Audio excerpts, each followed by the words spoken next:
ரெண்டாவது என்ன கேள்வி கேட்டாங்கன்னா, அதாவது பிரச்சார நெறிமுறைக்கான வழக்கு இது. இதை எப்படி நீங்க வந்து ஒரு தனிப்படைக்கு நீங்க எப்படி இதை மாத்துவீங்க?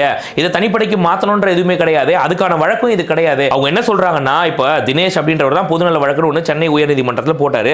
அவர் அங்க போடும்போது பிரச்சார நெறிமுறைகள் அப்படின்னு சொல்லிட்டு அதை தான் போட்டிருந்தாரு. இந்த மாதிரி வந்து இவ்வளவு கிரௌட் வந்திருக்கு, இந்த கிரௌட்ல இந்த மாதிரி ஆயிருக்கு, இனிமேல் இந்த மாதிரி கிரௌட்ல இந்த மாதிரி ஆகாம இருக்கணும் என்ன பண்ணணும் அப்படின்றதுக்காக ஒரு வழக்கு ஒன்று தொடுக்கப்பட்டது. அதாவது ஒரு கூட்ட நெரிசல்ல இறந்து போயிட்டாங்க இத்தனை பேர் அப்படின்னும் போது இந்த கூட்ட நெரிசலுக்கு யார் காரணம், இதை எப்படி எஸ்ஓபி ஃபாலோ பண்ணிருக்கணும் அப்படின்னு சொல்லியிருக்கணும். ஆக்சுவலா பாத்தீங்கன்னா மதுரை உயர்நீதிமன்றத்தில் அதான் சொல்லியிருந்தாங்க. இந்த கிரௌடு கூடுனா இது அந்த கட்சிக்காரங்க என்னத்தை ஃபாலோ பண்ணுவாங்க, அரசு தரப்புல என்ன ஃபாலோ பண்ணுவீங்கன்ற ஒரு எஸ்ஓபி நீங்க கொண்டு வாங்க, அது வரைக்கும் எந்த கட்சிக்கும் கூட்டம் கூடக்கூடாது அப்படின்னு சொல்லிட்டு மதுரை உயர்நீதிமன்றம் சொன்னாங்க.